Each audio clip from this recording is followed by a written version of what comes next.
ओम श्री गणेशाय नमः। नमस्कार वैद्यगण, मैं डॉक्टर अनंत उपाध्याय स्वागत करता हूँ आज के आपके इस व्याख्यान में कि जिसका व्याख्यान का टॉपिक है क्षार सूत्र। वैद्यगण, यह क्षार सूत्र कोई भी व्यक्ता अगर इस क्षार सूत्र के विषय वस्तु के व्याख्यान को अगर पूरा जीवन भी उसके व्याख्यान करता रहे तो वह अधूरा ही रह जाए। इतना विस्तृत विषय वस्तु है यह क्षार सूत्र। और आज और आने वाले कल के लेक्चर में हम जिस बारे में क्षार सूत्र को हम डिस्क्राइब करना चाहेंगे उसको हम इस विषय वस्तु को एक ब्रीफ स्टडी, एक विहंगावलोकन कि क्या क्या क्षार सूत्र में हो सकता है। तो आइए जानते हैं क्या है क्षार सूत्र। देखेंगे हम कि डेफिनेशन क्या है क्षार सूत्र की हिस्ट्री क्या रही है, मेकिंग प्रोसेस की हिस्ट्री क्या रही है, अभी का क्षार सूत्र कैसे बनता है, वह कैसे वर्क करता है, उसके इंग्रेडिएंट्स कौन से हैं, उसका मोड ऑफ एक्शन किस प्रकार से वर्क करता है और कौन कौन से रोगों के अंदर इस क्षार सूत्र का वर्णन हमारे क्लासिक में कहाँ कहाँ पर लिखा है और हम उसको किस प्रकार से अपनी रूटीन प्रैक्टिस में यूटिलाइज कर सकते हैं। वैदिकगण, हमें आपको कोई थियोरिकल सेशन नहीं देना है, हमें आपको एक मोस्ट पोटेंट प्रैक्टिकल सेशन देना है कि जो अप्रोच रखता हो आपकी आने वाली प्रैक्टिस को क्षार सूत्र के माध्यम से एनहांस करने के लिए। तो हम मोस्ट प्रोबेबली वही करेंगे कि जो आपको प्रैक्टिकली यूजफुल हो, लेकिन प्रैक्टिकली जाने से पहले उसकी थियोरी, उसकी एक बेस, उसकी एक जड़ समझनी बहुत आवश्यक है। तो आइए जानते हैं क्षार सूत्र के बारे में। तो सबसे पहले वैद्यगण हम देखेंगे क्षार सूत्र का definition. Kshar sutra it's made up of two words, kshar plus sutra. क्षार का डेफिनेशन तो हम सभी जानते ही है, तत्क्षरण, स्वारः, क्षणन, क्षपण और क्षणन। क्षरण तीनों वर्ड्स का जो मीनिंग है वो क्षरण के गुण के हिसाब से उसको क्षार कहते हैं। और सूत्र का मतलब है thread, a medicated thread with a value of alkali value से भरपूर बना हुआ मेडिकेटेड थ्रेड की जो कई ऐसे रोगों को ठीक करने के लिए यूज होता है, तो उसको हम क्षार सूत्र के द्वारा जानेंगे। लेकिन कुछ मॉडर्न साइंटिफिक सोच वाले बंदों को समझाने के लिए हमारे एनआईए के प्रोफेसर डॉक्टर प्री हेमंत कुमार सर की बुक का एक मस्त डेफिनेशन लिखा हुआ है। Kshar sutra is para surgical measure capable to perform excision slowly gradual excision by a virtue of mechanical pressure और बाय अ केमिकल एक्शन। यहाँ पर उन्होंने किस तरीके से, क्षार सूत्र एक पैरा सर्जिकल मेजर है कि जो एक ग्रेजुअल कटिंग डिवाइस है कि किस प्रकार से, जैसे कि पाइल में हमने बांध लिया तो वहाँ पर मैकेनिकल प्रेशर्स की वजह से वहाँ पर वो हमें इफेक्ट देगा, और वहीं पर अगर हमने फिस्टुला के अंदर उसको लाइगेट किया तो वहाँ पर वो अपने केमिकल अल्कलाई वैल्यूएशन की वजह से वहाँ पर वो कटिंग इफेक्ट ग्रेजुअली कटिंग देगा, not too tight not too loose knot मारने की वजह से, पाइल्स में हमें टाइट नॉट मारने की वजह से वहाँ पे मैकेनिकल एक्शन देगा। तो इस प्रकार से कुछ क्षार सूत्र की डेफिनेशन करंट एरा के अंदर देखी जाती है। अगर वैद्यगण हम सर्जिकल फील्ड और क्षार सूत्र की बात करें तो आयुर्वेदा का जो सर्जिकल फील्ड रह चुका है इन पास्ट, कि जो समय के माध्यम से या सुश्रुत संहिता की कुछ समय की अनुपलब्धि के माध्यम से या फिर बीच में इंडिया में आया हुआ ब्रिटिश एरा, कि जिसमें हमें हिडन रखा गया, जिसमें हमें पीछे धकेला गया, क्षार सूत्र ने उस हिडन एरा में जहाँ पे आयुर्वेदा के सर्जिकल फील्ड को पीछे रखा गया था उसको एक इमर्ज दे दिया है, एक रिवॉल्यूशन दे दिया है, एक स्पेशलाइज्ड मोडालिटी ऑफ ट्रीटमेंट दे रहा है। और सिर्फ बगंदर ही नहीं, pile, fissure, fistula, sinus tract, injectable एप्सिस, बार्थेलोनिक सिस्ट, यह सभी चीज़ें कि जहाँ पर हम सोच भी नहीं सकते कि यहाँ पे हम एक पैरासर्जिकल मेजर से काम कर सकते हैं, वहाँ पर हमें एक गारंटेड ट्रीटमेंट टूल के तरीके से आके खड़ा रह गया है।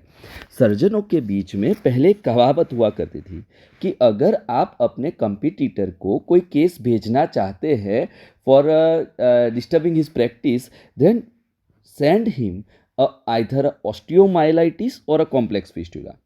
ऑस्टियोमाइलाइटिस और कॉम्प्लेक्स फिस्टुला उस समय के ऐसे डिसीज़ माने जाते थे कि अगर आपने किसी भी सर्जन को वह केस भेजे तो ऑस्टियोमाइलाइटिस में चाहे कितना भी वो थक जाए लेकिन पस वहाँ से आना बंद ही नहीं होगा, और भगंदर में भी चाहे वो कितना भी ट्रीटमेंट कर ले, वहाँ पे भगंदर एक नहीं तो दो, दूसरा दूसरा नहीं तो तीसरा कॉम्प्लेक्स फिस्टुला वहाँ पे उसके सामने आता ही रहेगा। लेकिन हमारे क्षार सूत्र के रिवॉल्यूशन ने तो इस कहावत को ही पूरा उल्टा कर दिया।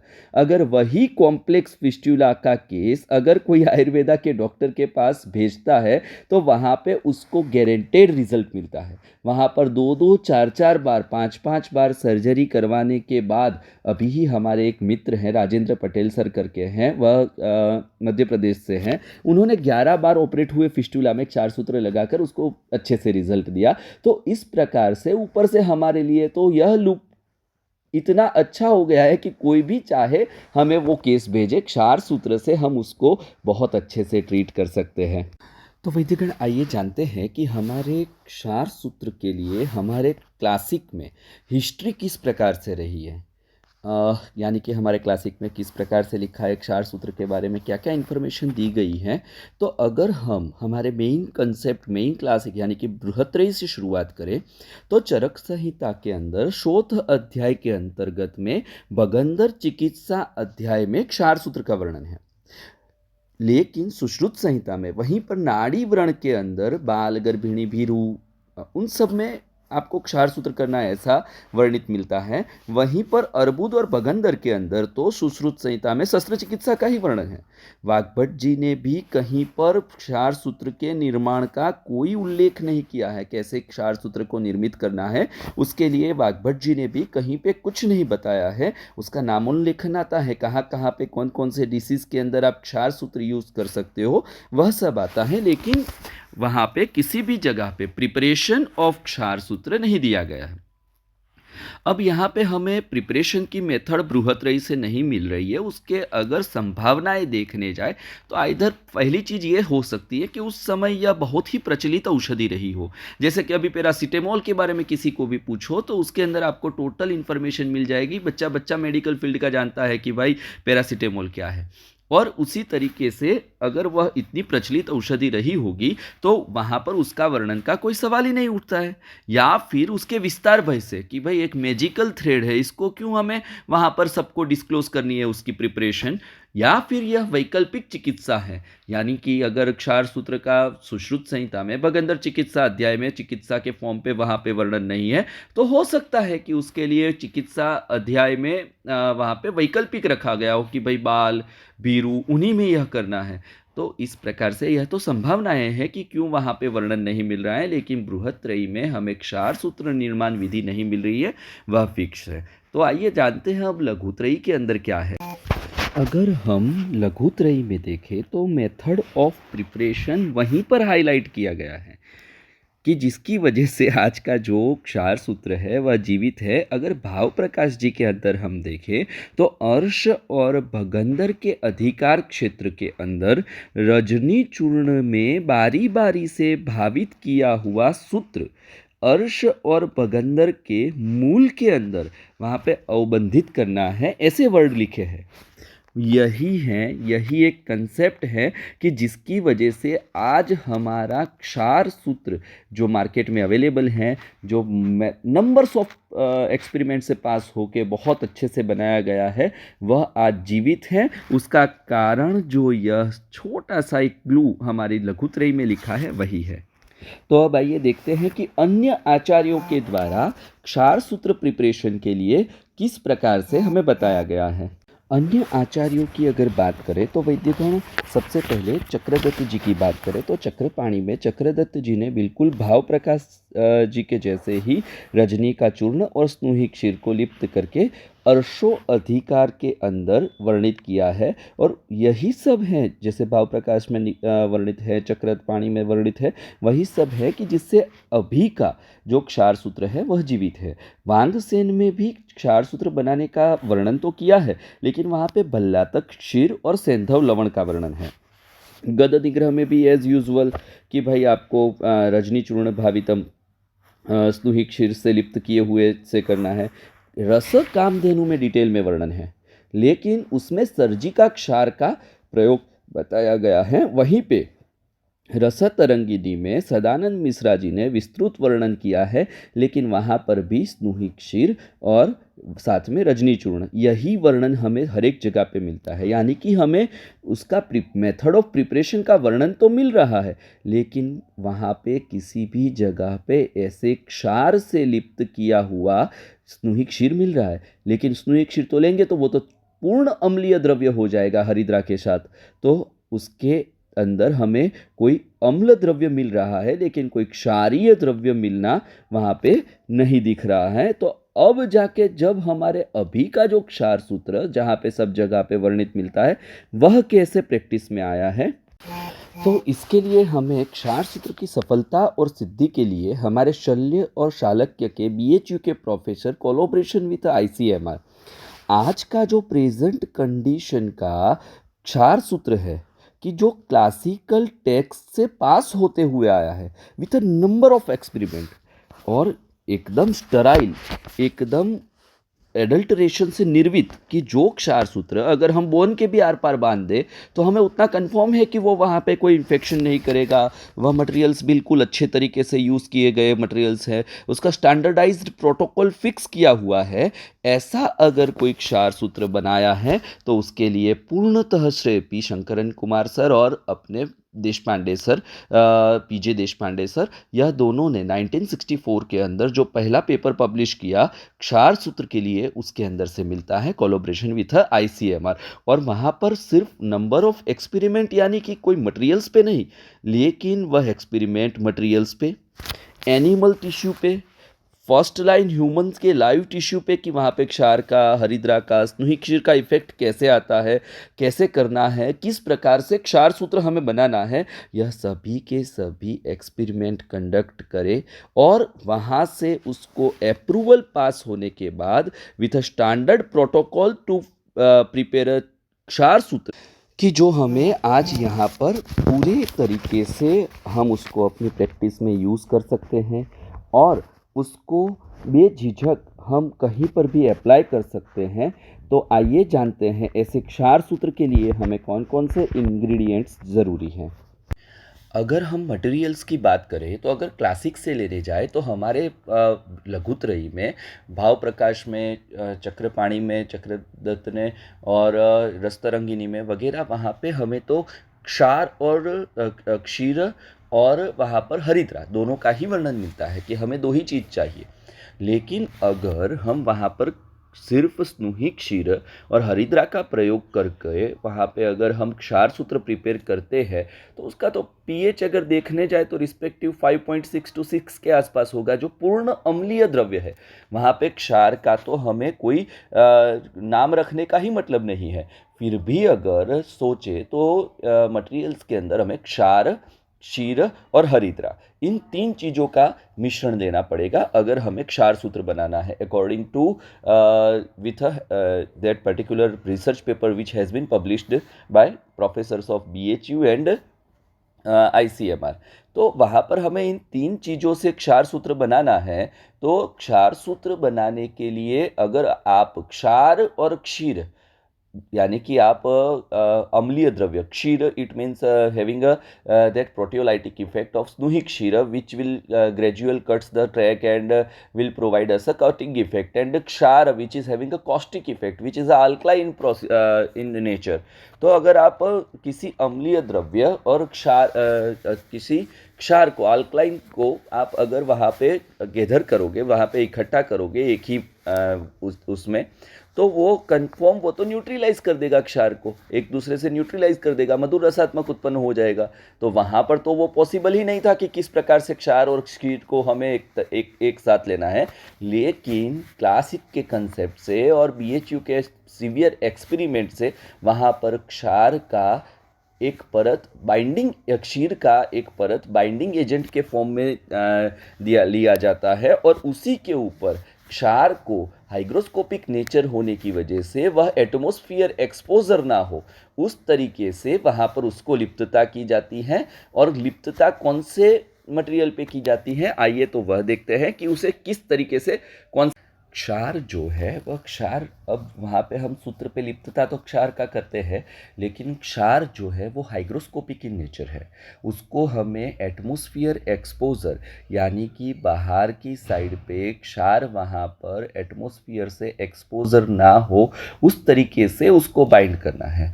उसके साथ साथ क्षार को it's having a severe caustic effect, वहाँ पर वो अल्कलाई वैल्यूएशन की वजह से, सीवियर कॉस्टिक इफेक्ट की वजह से वहाँ पर जो क्षार है वह लिप्तता के बाद भी उसको स्नूहिक क्षीर के ऊपर ही बाइंडिंग एजेंट के फॉर्म में स्नूहिक क्षीर को यूज़ करके उसकी जो परत रहती है वह कॉस्टिक इफेक्ट देती है। तो उसकी वजह से क्षार को हमें वहाँ पे सूत्र पे बाइंड करना है, तो मोस्ट प्रोबेबली यूज़ होने वाले अपमार्ग क्षार को ही यूज़ करते हैं। आइए देखते हैं तो अब क्षीर कौन सा यूज़ होता है। सबसे पहला अपना मटेरियल है जो है क्षार। क्षार यानी कि यहाँ पे मोस्ट प्रोबेबली अपमार्ग क्षार यूज़ किया जाता है, और उसके साथ साथ और भी कई प्रकार के क्षार सूत्र आते हैं, और उन सभी प्रकार के क्षार सूत्र में अलग अलग प्रकार के क्षार यूज़ किए जाते हैं। ऐसा नहीं है कि सिर्फ अपमार्ग क्षार से ही हम क्षार सूत्र बनाते हैं, अलग अलग प्रकार के क्षार सूत्र अभी मार्केट में अवेलेबल भी हैं। पपैया के पत्ते के क्षार से भी बनते हैं, कदली के क्षार से भी बनते हैं, अलग अलग प्रकार के, जैसे घृत कुमारी का क्षार सूत्र, टंकण का क्षार सूत्र। अगर हम क्लासिक से ही बात करें तो रस तरंगिनी में सर्जी का क्षार वाला आरग वदादी क्षार सूत्र के आर शर्मा सर ने जो इन्वेंट किया था मनोरंजन साहू सर के साथ। लेकिन मार्केट में क्षार सूत्र के अंदर स्नूही के खुद के स्वरस का भी क्षार सूत्र यूज होता है, यव का भी क्षार सूत्र यूज होता है। लेकिन जो सबसे प्रचलित क्षार सूत्र है, कि जो सबसे ज़्यादा यूज होता है, वह क्षार सूत्र है, पहला है कि वह अपमार्ग का क्षार सूत्र, कि जो अपमार्ग क्षार से बनता है, और दूसरा है गुग्गुल, कि जहाँ पर बाइंडिंग एजेंट में स्नूही क्षीर की जगह पे गुग्गुल को यूज़ किया जाता है। तो यहाँ पे मध्यम क्षार सूत्र के लिए मध्यम क्षार ही यूज़ किया जाता है। मध्यम क्षार से ही, कोई तीक्ष्ण प्रतिसारणीय क्षार से क्षार सूत्र बनाने का मतलब नहीं है, वहाँ पे मध्यम क्वालिटी वाला क्षार यूज़ किया जाता है क्षार सूत्र बनाने के लिए। क्षीर के अंदर यूज़ पपीता का क्षीर भी कभी कभार यूज़ किया गया है एक्सपेरिमेंट के लिए। वहाँ पे गुग्गुल को भी लिक्विफाई करके एज अ बाइंडिंग एजेंट वहाँ पे डाला गया है। क्षीर तो हमारे क्लासिक में स्नूही का क्षीर वर्णित है, कि जिसको इफुरबिया नेरीफोलिया के नाम से जाना जाता है। इफुरबिएसे फैमिली से है, उसके केमिकल्स में प्रोटियोलाइटिक एंजाइम रेजाइंस वगैरह रहते हैं, कि जो वहाँ पे because of that proteolytic effect वह अम्लीय द्रव्य है, because of that acidic valuation it will cut a track, it will irritate that particular track and getting a result just as a क्षरण। तो वहाँ पर जिसको कॉमन मिल्क हेज, यानी कि इंडियन थूहर बोला जाता है, थूहर जिसको बोलते हैं, उसका जो दुग्ध रहता है उसको कलेक्ट करके उसी को बाइंडिंग एजेंट के फॉर्म पे वहाँ पे यूज़ किया जाता है। तो मेथड ऑफ कलेक्शन क्या होगा, इन अ अर्ली मॉर्निंग वहाँ पर जो थूहर के दूध को अक्षत रखे हुए, यानी कि चावल के दाने कुछ डाल के उसको मिल्क को वहाँ पर छोड़ दिया जाता है कलेक्ट करने के लिए। सिर्फ उसमें एक कलेक्ट करने के लिए एक ब्लेड लगाकर उसमें कंटिन्यूअस दुग्ध आता रहे, उस पार्ट को वहाँ पर प्याले के साथ रखा जाता है।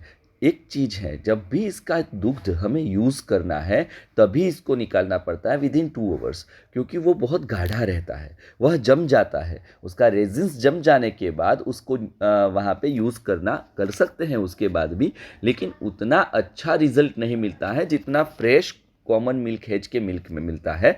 तो वहाँ पे स्नूही क्षीर यूज़ होता है एज अ बाइंडिंग एजेंट। आइए देखते हैं तो हरिद्रा के बारे में। हरिद्रा की कुरकुमा लौंगा की जो एक प्रूवन एंटी माइक्रोबियल और एंटी हिस्टामिन ड्रग है, इवन दो वो स्किन लस्टर को भी वापस लाने में काम करती है। अब हरिद्रा का वर्णन तो हमारे हर एक क्लासिक में मिलता ही है, हरिद्रा का वर्णित चीज़ हमारे हर एक क्लासिक में मिलता है। तो हरिद्रा का यूज़ भी वहाँ पर एक मटेरियल के तौर पे किया जाता है। तो आइए, यह तो था कि सब मटेरियल्स कौन कौन से यूज़ होते हैं, आइए देखते हैं कि उसमें इंस्ट्रूमेंट कौन कौन से लगते हैं और क्षार सूत्र बनाया कैसे जाता है। से मटेरियल, अब वहीं पर हमें मटेरियल लगाने के लिए ज़रूरत थी एक सूत्र की, सूत्र यानी कि थ्रेड, सिलेक्शन ऑफ थ्रेड। तो उसमें भी नंबर ऑफ एक्सपेरिमेंट किए गए। कॉटन लिनन थ्रेड को हमें वहाँ पे कौन से थ्रेड में इस प्रकार से हमें क्षार सूत्र बनाने के लिए यूज़ करना है, उसके लिए भी काफ़ी एक्सपेरिमेंट किए गए। शुरुआत में तो वही कॉटन सिंपल थ्रेड ही यूज़ किया गया था, लेकिन यहाँ पे हमारा मोटिव रहेगा, we have to go for a painting that क्षार एंड क्षीर ऑन दैट पर्टिकुलर थ्रेड। तो थ्रेड टेंसाइल भी रहना चाहिए, उसका वहाँ का जो थ्रेड का मटेरियल है वह भी क्षार की इफ़ेक्ट से ख़राब ना हो वैसा रहना चाहिए। फिस्टुलस ट्रैक के अंदर आफ्टर दैट एप्लीकेशन ऑफ क्षार एंड क्षीर जो विड्थ रहती है फिस्टुलस ट्रैक की, उसके अंदर भी वो फिट तरीके से बैठना चाहिए।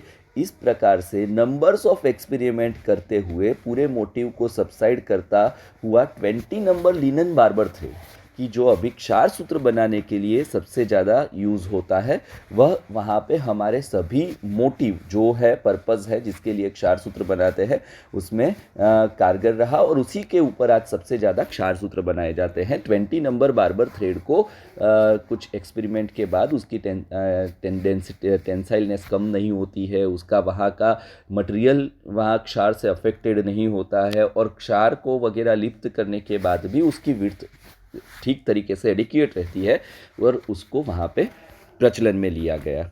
इंस्ट्रूमेंट में वैद्यगण सबसे पहले हम इंट्रोड्यूस करना चाहेंगे क्षार सूत्र हैंगर।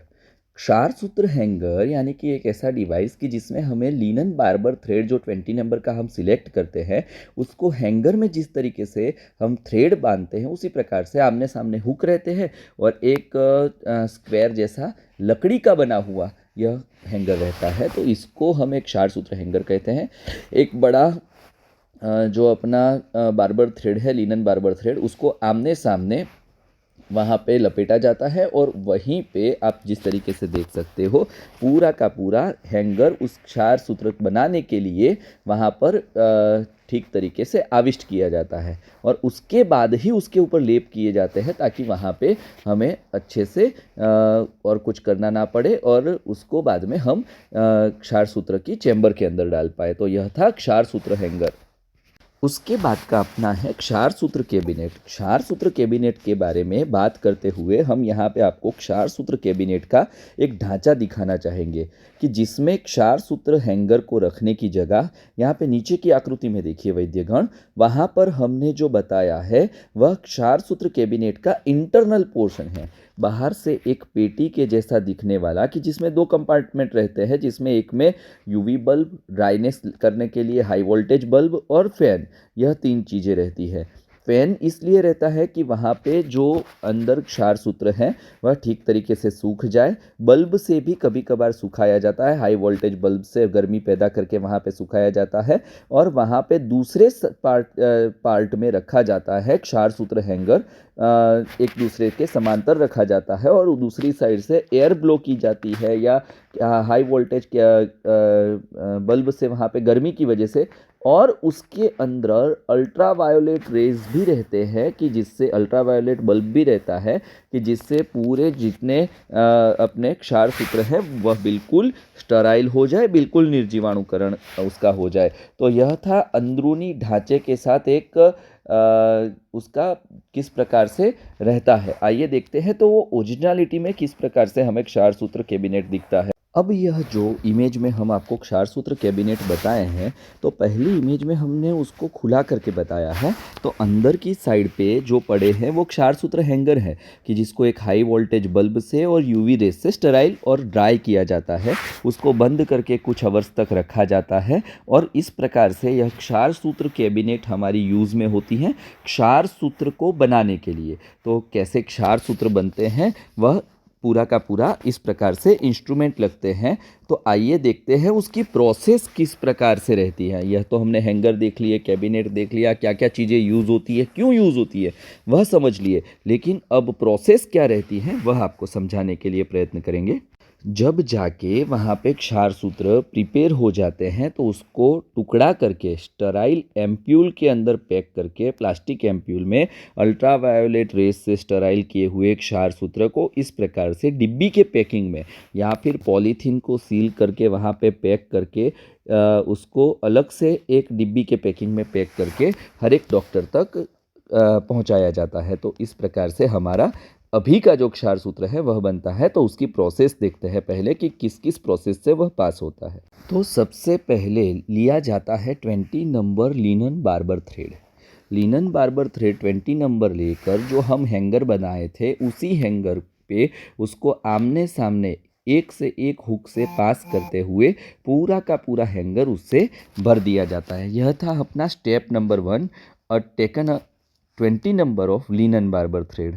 स्टेप नंबर 2 जानने से पहले हम उसके अंदर कितने लेप रहते हैं वह जानते हैं। तो वहाँ पे अपने टोटल लेप रहते हैं 21 कोटिंग से ही अपना जो क्लासिकल क्षार सूत्र है जिसकी विड्थ रहती है 2 to 3 mm जितनी, वह प्रिपेयर किया जाता है।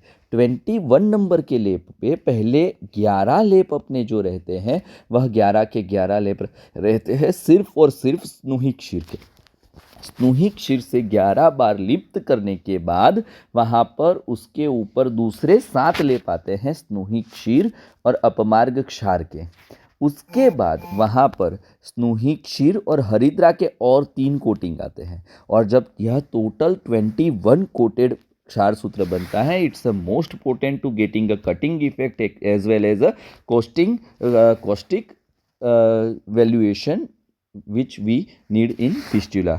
तो सबसे पहले जो 11 स्नूही क्षीर के कोटिंग आते हैं, तो उस कोटिंग के अंदर क्यों 11 स्नूही क्षीर के कोटिंग सबसे पहले होते हैं?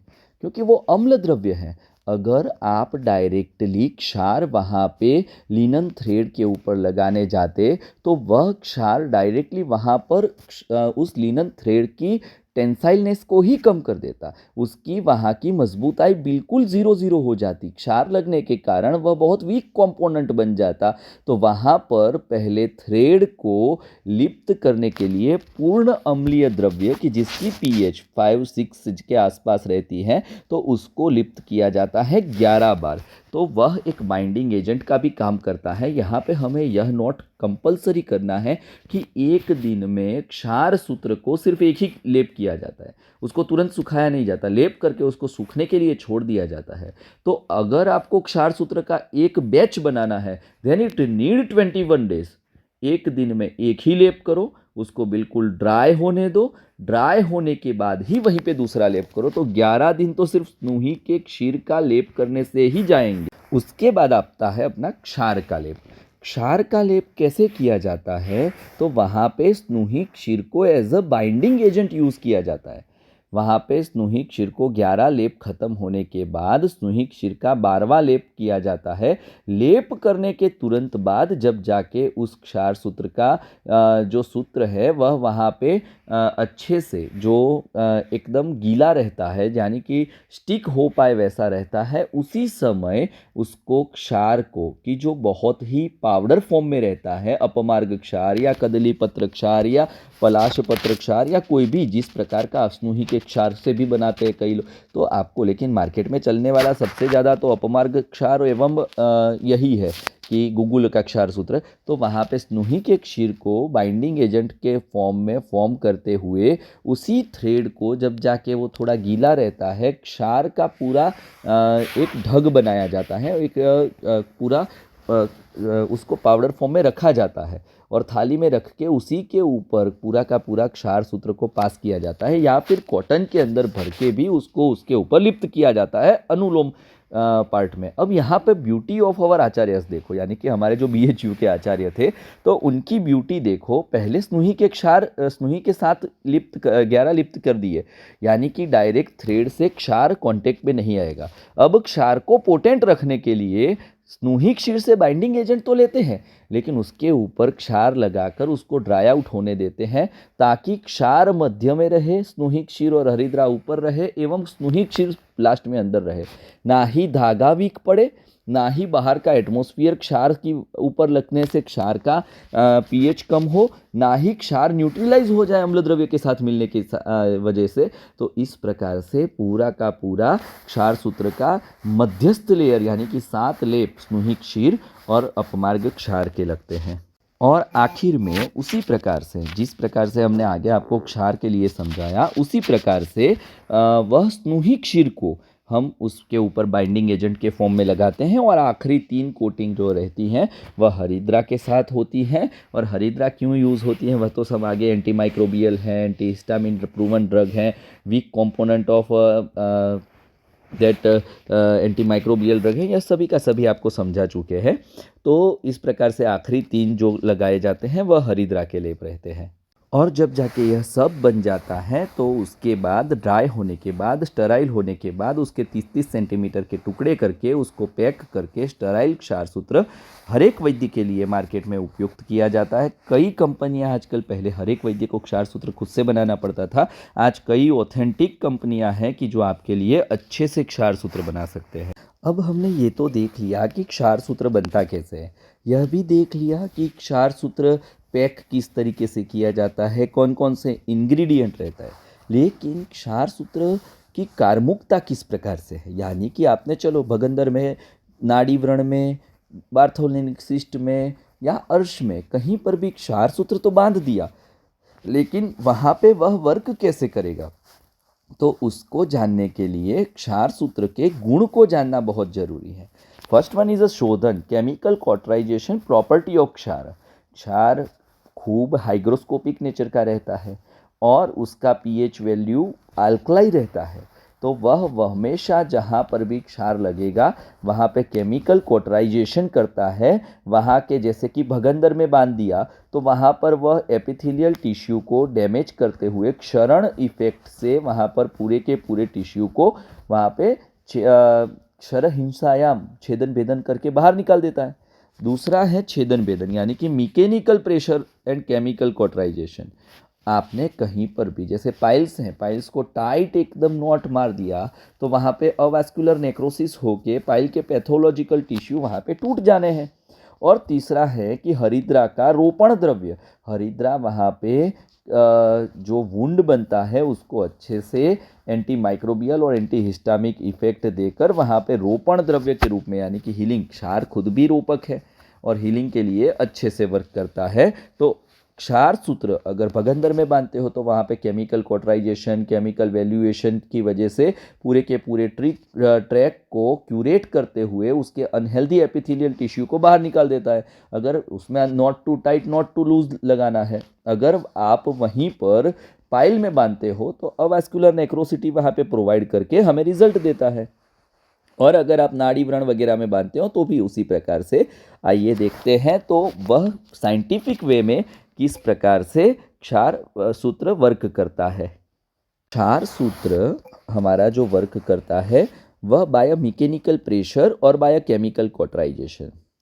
अगर मैकेनिकल प्रेशर यानी क्या है कि वह वहाँ पे प्रेशर जनरेट करके, तो क्षार सूत्र कौन कौन सी व्याधियों में मोस्टली यूज़ होता है कि एनोरेक्टल में यूज़ होता है, तो कौन कौन से व्याधियों में, अगर आपने not too tight not too loose यानी कि भगंदर के अंदर कोई नॉट लगाई है तो वहाँ पे वह स्मूथ कटिंग एवं ग्रेजुअल कटिंग लेगा। जैसे फिस्टुला में लगाते हैं तो वहाँ पर मैकेनिकल प्रेशर बनेगा। बॉडी की मूवमेंट जब होगी तो मस्कुलर मूवमेंट की वजह से वह वहाँ पे रब होके मैकेनिकल प्रेशर जनरेट करके नॉच बना के उस चीज़ को एक्सीजन परफॉर्म करेगा। और अगर वहीं पर कोई पाइल्स है या पॉलिप है या बिनाइन ट्यूमर है और अगर उसके बेस के ऊपर छत्राकार अर्श के अंदर हमेशा क्षार सूत्र बंधन का विधान है और अगर उसके बेस के ऊपर आपने एकदम टू टाइट वहाँ पर लगाया है तो because of avascularity occlusion of blood vessels has been occurred and that avascularity provides towards that pathological tissue and it will lead to necrosis of that particular part swelling and slough it out। तो वहाँ पर हमें mechanical pressure to tight लगाने की वजह से मिलता है। अब वहीं पर दूसरा व्यू हमारा जो अप्रोच जाएगा वह जाएगा केमिकल कॉटराइजेशन कैसे करता है। तो केमिकल कॉटराइजेशन के लिए वहाँ पर 3 इंग्रेडिएंट हैं हमारे पास। First one is euphorbia neriifolia, it's a euphorbic resin, all this are proteolytic enzymes. तो अगर उसको हम वहाँ पर बांधे हैं तो वह ड्यू टू प्रोटियोलाइटिक एंजाइम वहाँ से dissolving of that particular pathological tissue. अगर वहाँ पर क्षार बांधे हैं कि जो बहुत अल्कलाई इन नेचर है वह तो सीधा कॉस्टिक एक्शन की वजह से वहाँ पर डिब्राइटमेंट कर देगा, लाइसिस करेगा टिश्यू का और फिस्टुलस ट्रैक वगैरह कुछ भी है तो उसको हीलिंग फॉर्म में लेके आएगा। और जो हरिद्रा है अपनी वो antiseptic, anti allergic, anti inflammatory एवं एंटी माइक्रोबियल ड्रग है, एंटी हिस्टामिन ड्रग भी है। तो वो भी बहुत अच्छे से वुंड हीलिंग में रोपण द्रव्य के रूप में काम करेगी। तो हमारा क्षार सूत्र इस प्रकार से कुछ साइंटिफिक वे में वर्क करता है सर। अब हम देखते हैं पोस्ट क्षार सूत्र, यानी कि क्षार सूत्र लगाने के बाद हमें वर्क कैसे करना है। क्षार सूत्र लगाने के बाद हमें वहाँ पे कोई ज़्यादा चिंता करने की ज़रूरत नहीं होती है। हमें वहाँ पर क्षार सूत्र को सिर्फ स्वच्छता यानी कि क्लीननेस, हाइजीन मेंटेन करनी है और वहाँ पे स्ट्रीट्स बाथ लेना है, ल्यूकवार्म वाटर से बाथ लेना है। और वहाँ पर हर 7 दिन के बाद जब जाके वहाँ का क्षार और क्षीर की लिप्तता कम हो जाती है तो क्षार सूत्र को हमें दूसरे क्षार सूत्र से बांध के चेंज करना है।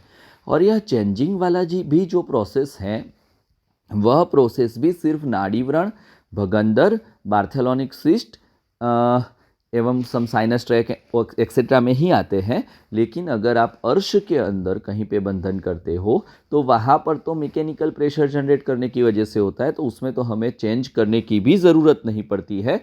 तो बस पोस्ट क्षार सूत्र हमें कोई ज़्यादा ध्यान रखने की ज़रूरत नहीं है, बहुत अच्छे से मैनेज हो जाता है। अब कौन कौन से डिसीज़ में हमें क्षार सूत्र करना है और कैसे करना है। तो अगर आपको सर देखिए, हम तो फिशर, फिस्टुला, एनोरेक्टल के सभी डिसीज़, पॉलिप में और अम्बिलिकल साइनस ट्रैक में, ईयर पीएनएस में, हाइड्रोडेनाइटिस सपुरेटिवा एक्सिलरी पीएनएस में, स्क्रोटल पीएनएस में, उसके साथ साथ हम कई ऐसे टिपिकल डिसीज़ जैसे कि बार्थेलोनिक सिस्ट में, बार्थेलोनिक ट्रैक फॉर्मेशन में, इन सभी में मैं तो क्षार सूत्र करता हूँ। लेकिन जो क्रीम पोर्शन है सबसे ज़्यादा प्रचलित है, सबसे ज़्यादा जगहों पे उपयोग में लिया जाता है, वह है पाइल, फिशर, पाइल और फिस्टुला कि जहाँ पे क्षार सूत्र को क्रीम बेस माना गया है।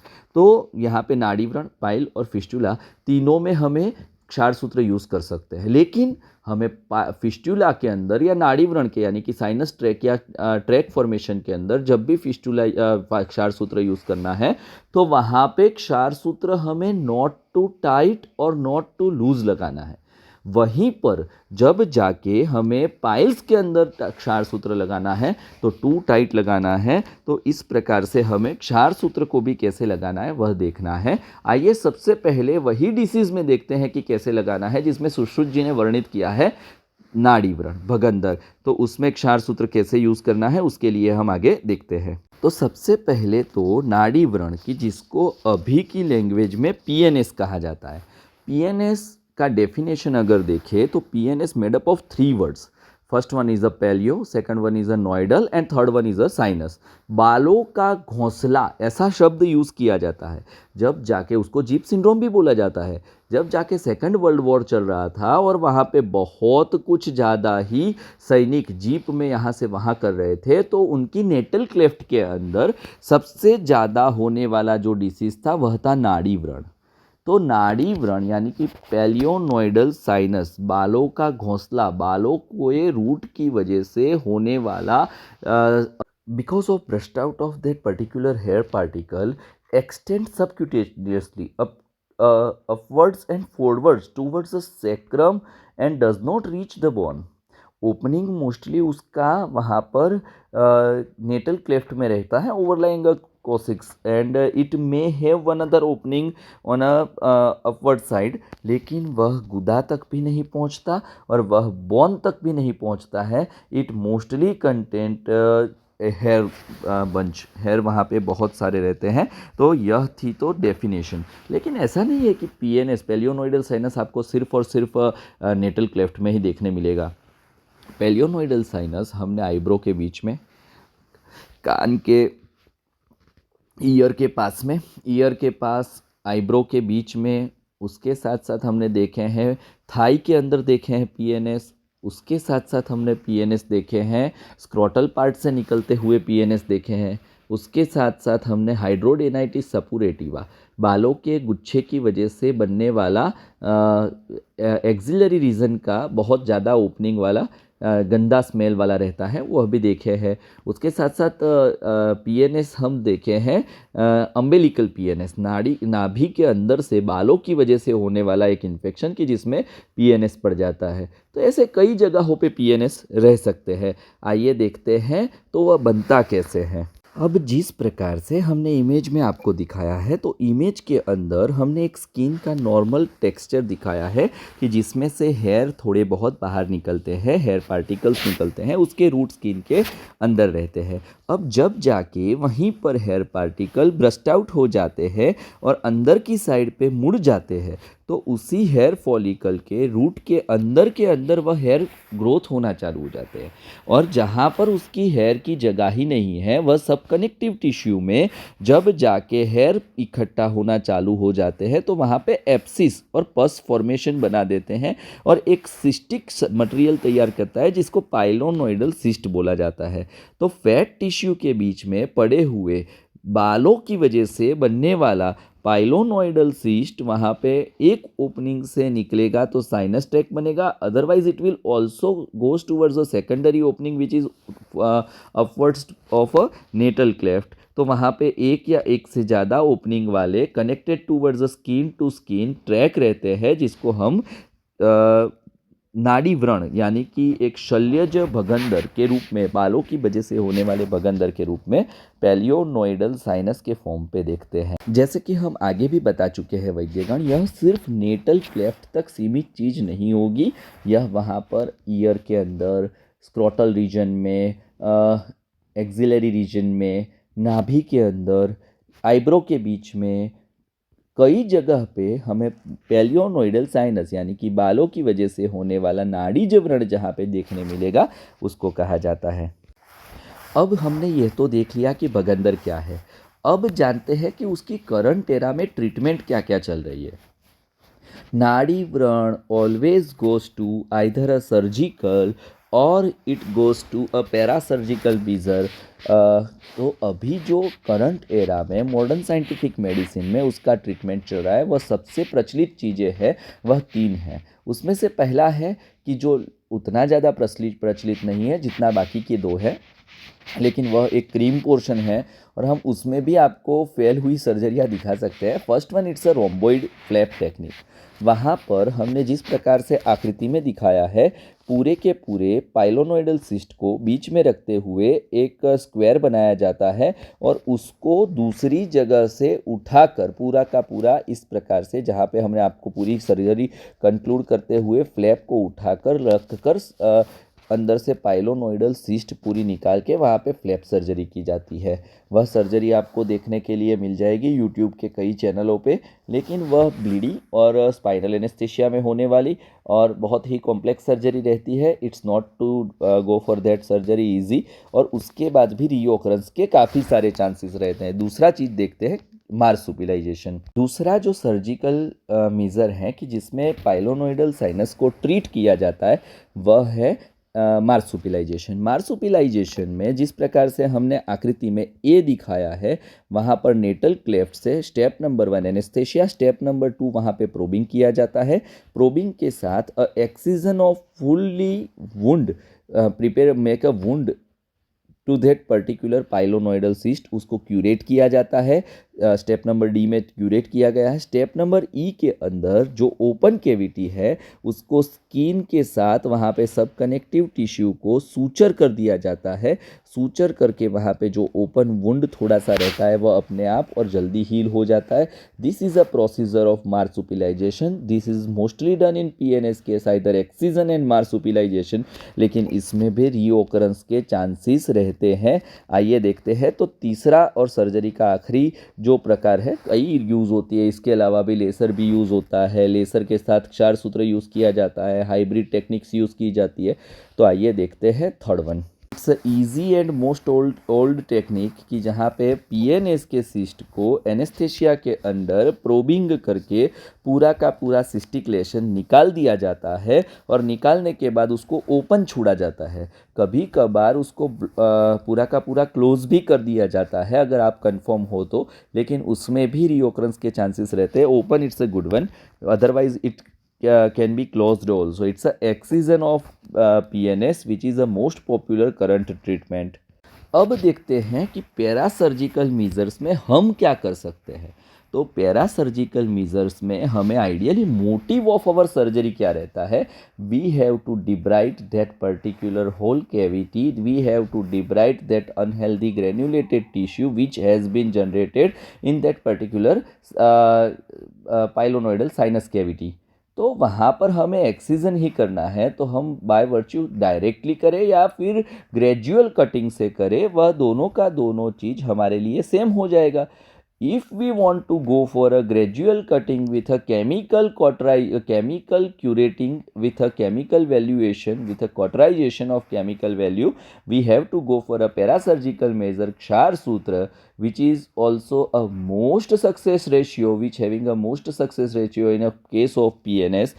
तो वहाँ पर जब हम स्टेप नंबर 1 करते हैं वह वहाँ पर either anesthesia or without anesthesia also we can perform this. After that we have to go for a step of probing. After probing, whenever we found a particular track of paleonoidal sinus, then we have to only ligate that track with a not too tight, not too loose knot with a Kshar Sutra. Kshar Sutra do its all work. It will curate that particular unhealthy tissue from a sinus tract. It will cut the fistulous tract. It will get a gradual healing by virtue of Kshar and Haridra also. तो यहाँ पर क्षार सूत्र हमारा इस प्रकार से work करता है बाय टेक्निक क्षार सूत्र। वी कैन ऑल्सो ट्रीट नाड़ी व्रण और भगंदर, और वहाँ पर हम उसको हर सप्ताह में बाद में चेंज करना रहता है। तो आइए देखते हैं how can we put a kshar sutra in a situ of that particular kshar sutra PNS track without anaesthesia. I will mostly prefer to show you cases which can be do without anesthesia, so you can build up a confidence that this type of treatment can also done by you in a simple OPD setup. तो आइए देखते हैं सबसे पहले practical videos of PNS। यहाँ पर जो हम वीडियो दिखाने जा रहे हैं वह हमारे colleague doctor Rahul Desai sir ने हमें भेजा था। पेशेंट आया था with ultrasound having only 2 centimetre track in a pilonidal sinus in a natal cleft, but when we get that particular clinical picture we found there is a multiple opening with a 4 centimetre of track. We divide that track into a 2.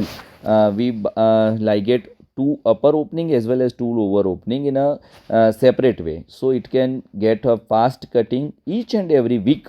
that Kshar Sutra will cut a 0.8 centimeter length of that particular fistulary tract. So it will get a fast cutting as well as healing. तो हमने दोनों को अलग अलग किया था और last में हमने जो छोटा ट्रैक था उसको शलाका से अग्निकर्म करते हुए जला दिया था. आइए देखते हैं तो वह practical video how we can go for a treat PNS with the help of kshar sutra. जी यहाँ से होके ऊपर आ जा रहा है. Patient in a jackknife position. All the first we have to paint with betadine.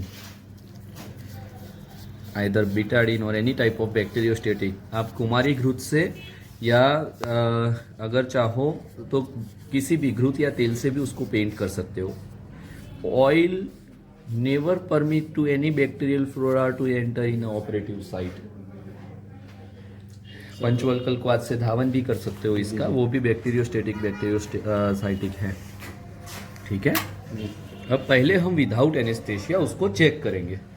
तो यहाँ पे PNS है sir. It's a PNS, pilonidal sinus.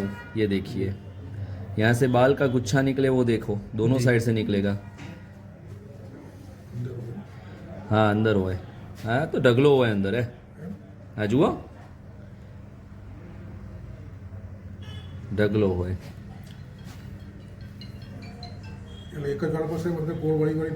હા એ અંદર એક વાળનું અંદર તૂટી જાય એટલે પછી અંદર ઢગલો ચાલુ થઈ જાય. Okay. Now we have to see whether it's a fibrosed or not. Open this one. Okay.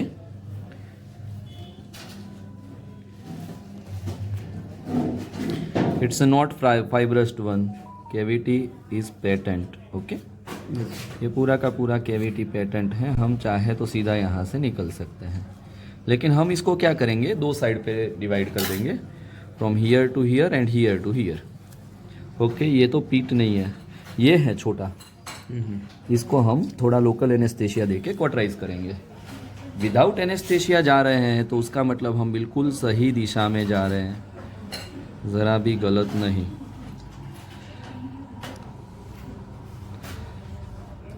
Kidney tray ले लो. ओके.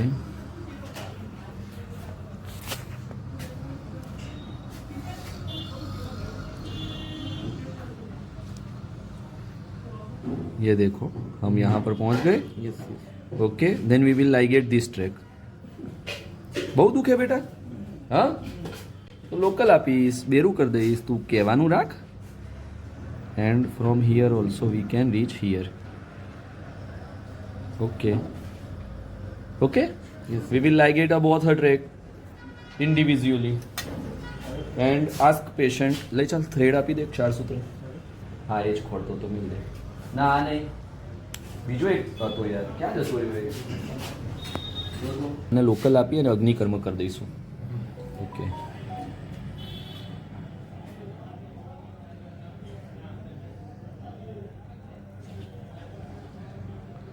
देखो बीच में भी एक छेद है जी. दिखा. दिखा sir.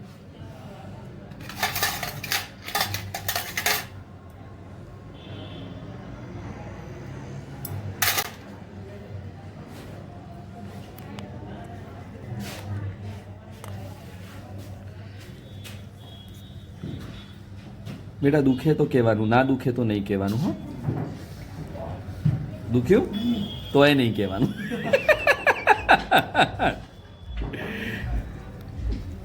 Without surgery we can get a best result from this one. तो छोटा वाला आर्टरी. ओके. लाए अजी बीजो જોઈશે ને बेटा, બે ट्रैक છે. इसको अगर हम खोल दे तो भी चलेगा. इसको अगर क्वाटराइज कर दे, लोकल दे रहे हैं तो थोड़ा सा क्वाटराइज कर देंगे ताकि जल्दी हील हो जाए आसपास का. ઉઠક બેઠક કરવાની, પતંગમાં દોડમ દોડ કરવાની, દોડવાનું ચાલવાનું વધાર બેટા.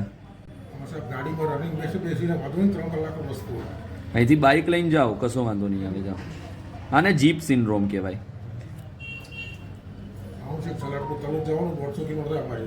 અહીંથી હેડતો હેડતો જ મોકલો તે પહોંચી જશે. જાણે પહોંચે તાણે ભગંદરે કપાઈ જીવ હશે.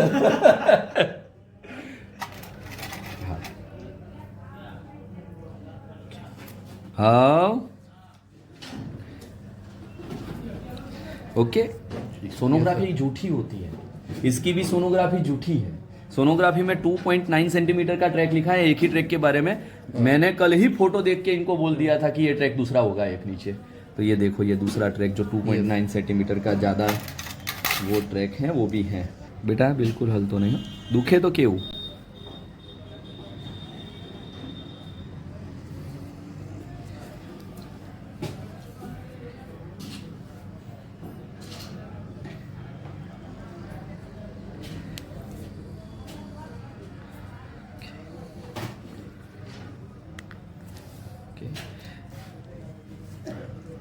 Whenever you are entering in a track without pain, it means we are in a perfect track.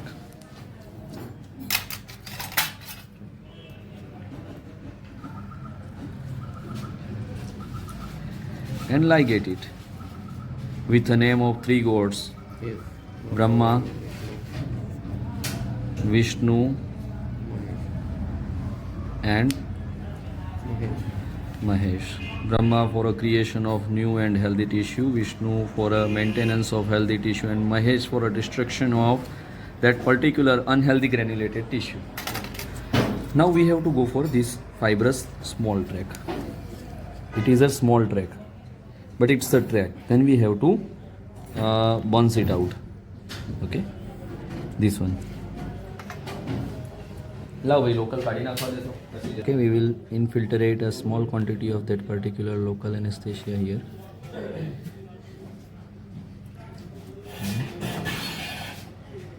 Okay, हाँ नानी मुख. Bones, this small track also. This one is a pit. This one is a knot track. Track has only in these two directions. Ideally मेरा कोई connect Parul में नहीं है.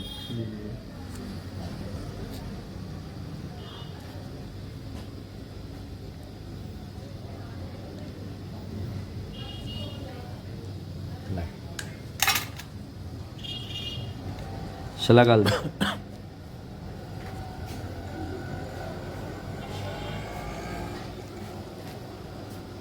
We can do by electric cautery also.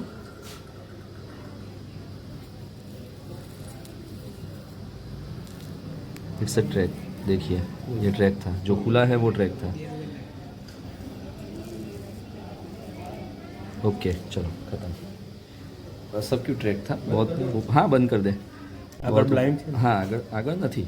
આગળ તો આમાં open થઈ જાય છે ને. આટલું તો ક્ષાર કાઢી નાખશે ને યાર. આ જો નીકળી ગયું. લે તારી इच्छा पूरी થઈ गई बस. ये ट्रैक है देखो नीचे आपको पोस्टीरियर वॉल दिखाई देगा. It's a track. We have open it. Okay अब ये क्षार अपना काम बाकी का कर देगा. ठीक है. ओरल में क्या देंगे कुछ नहीं है. अब प्रैक्टिकल वीडियो तो हम देख चुके वैद्यगण. तो अब हम जानते हैं कि इसमें एडवांटेजेस क्या क्या है. All the first advantage beginners can perform this. All the first advantage. Second advantage there is no risk at all. You cannot get any vital trauma or any bleedy trauma to that patient.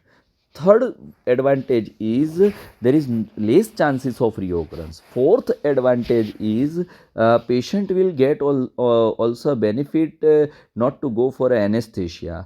Fifth advantage is by this ambulatory treatment patient can go for a job, can do anything, and no bedridden, no hospitalization. Patient can go home within a few minutes also.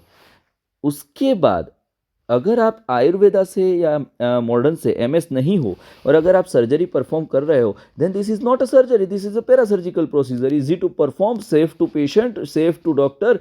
Only after 1 week patient comes to us, we have to change kshar sutra, nothing else. रिओकरेंस भी कम हो जाएगा. और अगर क्षार सूत्र change करते समय बीच में कोई हमें दिखा कि और कोई कैविटी वेविटी डेवलप हो रही है तो then it's a gradual cutting method. We can perform other portions also by inducing a somewhat local anesthesia.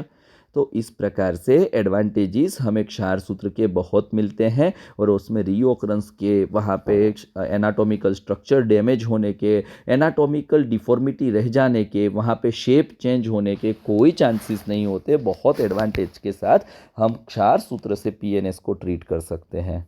अब हम जानते हैं कि वह कर्म कैसे किया होगा। यहाँ पर हम जब भी नॉट लगाते हैं, it's not too tight not too loose, वहाँ पर not too tight not too loose knot लगाने की वजह से उसका ग्रेजुअल कटिंग हो जाता है और साथ साथ में हीलिंग हो जाता है।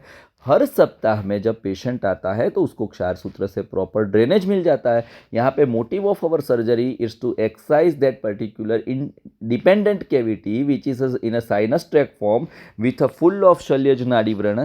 We have to getting independency to that cavity. We have give independency by putting a kshar sutra also. We remove all the shalyaj vrana by means all the hairs by kshar sutra, help of kshar sutra, and we perform a excision of that particular unhealthy granulated tract tissue with the help of kshar sutra ksharana effect. Then what have to we have why we have to worry about it? It will not reoccur at all.